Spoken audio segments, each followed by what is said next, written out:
Now, they built a big ship down in Harland. She was made for the sale to the Turks, and they called on the yard's chief designer to design all the engines and works. Now, finally, the engines was ready, and they screwed in the very last part.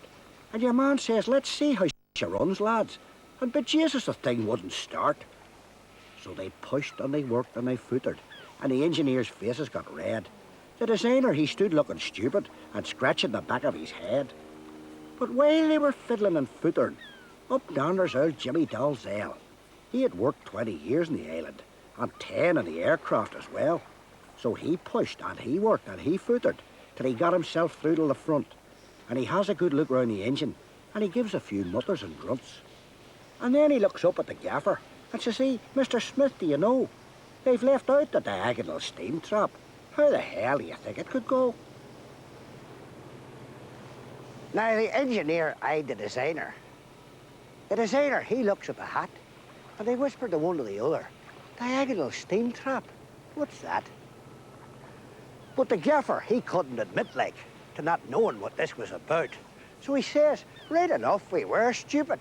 The diagonal steam trap's left out." In the meantime, old Jimmy had scarpered, away down to throwing his board. And the gaffer comes up and says, "Jimmy, do you think we could have a wee word?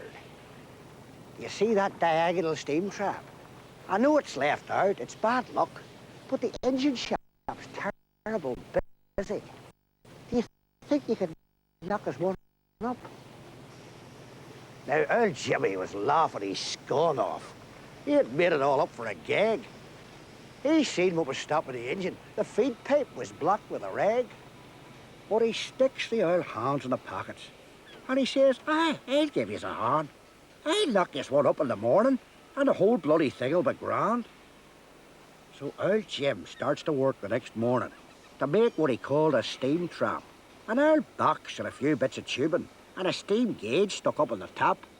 And he welds it all onto the engine, and he says to the wondering mob, as long as that gauge is at 0, the steam trap is doing its job. Then he pulls the rag out of the feed pipe, and he gives the oil engine a try. And bejasus, she goes like the clappers, and old Jimmy remarks, "That's her now." Now, the ship was the fastest seen ever, so they sent her away to the Turks. But the toilet non-steam trap's a secret. We're the only ones knows how it works. But the Turks, they could not keep their mouths shut, and soon the whole story got round. And the Russians got quite interested. Them boys has their ears to the ground. So they sent a spy dressed as a sailor to take photos of Jimmy's steam trap. And they got them all back to the Kremlin, and they stood round to look at the snaps. Then the head spy says, "Mr. Kosygin, I'm damned if I see how that works." So they packed him straight off to Siberia, and they bought the whole ship from the Turks. When they found the steam trap was a cod like, they couldn't admit they'd been had. So they built a big factory in Moscow to start making steam traps like mad. Then Kosygin rings up Mr. Nixon, and he says, "You think yous are great, but with our big new Russian-made steam trap, you'll find that we've got yous all bait." Now, old Nixon, he nearly went harping, so he thought he'd give Harland a call. And he dials the engine shop number. And of course, he got sweet bugger all. But at last, the word got through to Jimmy, in the midst of a terrible hush.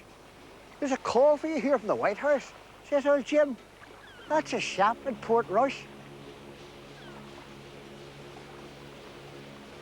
There's a factory outside of Seattle where they're turning out steam traps like hell.